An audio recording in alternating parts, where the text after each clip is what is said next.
M cam news सबसे तेज सबसे आगे। नमस्कार, आप देख रहे हैं एम कैम न्यूज। हर बड़ी खबर और सटीक अपडेट्स के लिए इस वीडियो को लाइक, शेयर और कमेंट करें। ताजा खबरों के लिए चैनल को सब्सक्राइब जरूर करें। चलिए शुरू करते हैं आज का बुलेटिन। आज की सबसे बड़ी खबर सामने आ रही है, जहां ईरान और इजराइल के बीच छिड़ी जंग ने पूरी दुनिया में गैस और तेल का भारी संकट गहरा दिया है। इस गंभीर स्थिति पर खुद प्रधानमंत्री मोदी ने लोकसभा में देश को भरोसा दिलाया है कि भारत हर चुनौती के लिए पूरी तरह तैयार है। हॉर्मुज स्ट्रेट में बढ़ती हलचल के बावजूद सरकार यह सुनिश्चित कर रही है कि देश में पेट्रोल, डीजल और गैस की सप्लाई पर कोई आंच ना आए। भारत अपने रणनीतिक तेल भंडार को मजबूत करने के साथ साथ इथेनॉल ब्लेंडिंग और ऊर्जा के नए विकल्पों पर तेजी से काम कर रहा है। पीएम ने साफ कहा कि भारत शांति के लिए हर संभव कूटनीतिक प्रयास कर रहा है ताकि आम जनता को इस अंतर्राष्ट्रीय संकट का सामना न करना पड़े। प्रयागराज से आज की एक बड़ी और चौंकाने वाली खबर सामने आ रही है, जहां योगी सरकार के कैबिनेट मंत्री डॉ संजय निषाद खुद धरने पर बैठ गए हैं। श्रृंगवेरपुर धाम में निषाद राज गुहा के ऐतिहासिक किले के पास बनी एक मस्जिद को हटाने की मांग को लेकर मंत्री जी ने मोर्चा खोल दिया है। सोमवार को बड़ी संख्या में समर्थकों के साथ नेशनल हाईवे पर प्रदर्शन के कारण जीटी रोड पर लंबा जाम लग गया।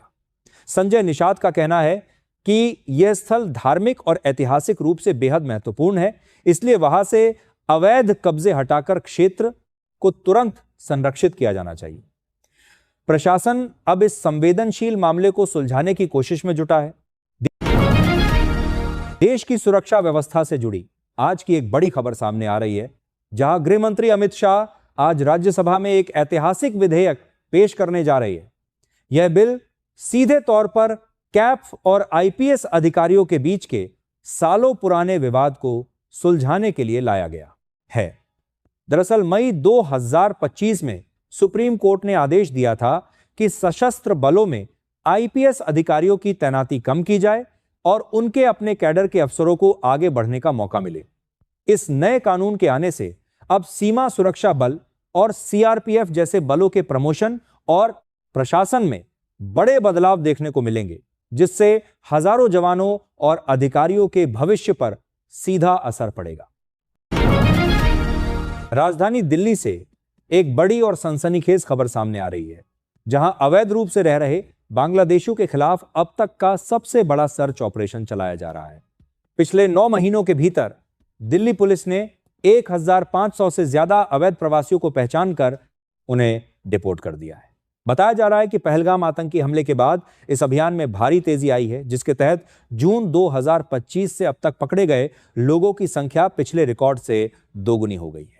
गृह मंत्रालय के सख्त निर्देशों के बाद इन सभी को अगरतला बॉर्डर के जरिए वापस भेजा गया है। प्रशासन का साफ कहना है कि राजधानी की सुरक्षा के साथ कोई समझौता नहीं किया जाएगा और यह धरपकड़ आगे भी जारी रहेगी। आज की सबसे बड़ी राजनीतिक खबर बंगाल के चुनावी मैदान से आ रही है, जहां हुमायूं कबीर की पार्टी आम जनता उन्नयन ने ममता बनर्जी और सुवेंदु अधिकारी के खिलाफ सीधी जंग का ऐलान कर दिया है। मुर्शिदाबाद के रेजीनगर से हुमायूं कबीर ने 154 उम्मीदवारों की घोषणा करते हुए साफ कर दिया है कि उनकी पार्टी बंगाल की 182 सीटों पर चुनाव लड़ेगी। सबसे चौंकाने वाली बात यह है कि भवानीपुर सीट पर मुख्यमंत्री ममता बनर्जी और सुवेंदु अधिकारी को टक्कर देने के लिए पूनम बेगम को मैदान में उतारा गया है। खुद कबीर 2 सीटों रेजीनगर और नौदा से ताल ठोक रहे हैं। इस कदम ने बंगाल की राजनीति में खलबली मचा दी है और अब मुकाबला बेहद दिलचस्प होने वाला है। अगर आपको ये न्यूज़ पसंद आई है तो हमारे चैनल को सब्सक्राइब करें, वीडियो को लाइक करें और अपनी राय कमेंट बॉक्स में जरूर बताएं। दिल्ली के बिजली उपभोक्ताओं के लिए आज एक बड़ी और चौंकाने वाली खबर सामने आ रही है, जहां अप्रैल का महीना आपके घर के बजट पर भारी पड़ सकता है। राजधानी में बिजली की दरों में बड़ी बढ़ोतरी की संभावना है, क्योंकि दिल्ली सरकार बिजली कंपनियों का पुराना बकाया चुकाने की तैयारी में है। हालांकि राहत की बात यह है कि सरकार आम जनता को इस झटके से बचाने के लिए नई सब्सिडी योजना पर भी काम कर रही है, ताकि आपकी जेब पर सीधा असर न पड़े। बिजली टैरिफ में इस बदलाव को लेकर अंतिम फैसला जल्द ही लिया जा सकता है। आज बाजार से एक ऐसी खबर आ रही है जिसने पिछले 40 सालों का रिकॉर्ड तोड़ दिया है। सोने और चांदी की कीमतों में एक ऐतिहासिक गिरावट देखी गई है, जहां देखते ही देखते सोना करीब 7 रुपए और चांदी 14 रुपए तक सस्ती हो गई है। अंतर्राष्ट्रीय बाजार में मची हलचल के कारण भारतीय सर्राफा बाजार में हड़कंप मच गया है।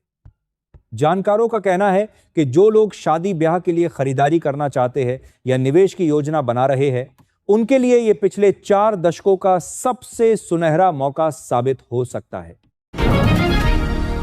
शेयर बाजार के निवेशकों के लिए आज का दिन किसी बड़े झटके से कम नहीं रहा, जहां बैंकिंग सेक्टर में मची भारी तबाही ने हड़कंप मचा दिया है।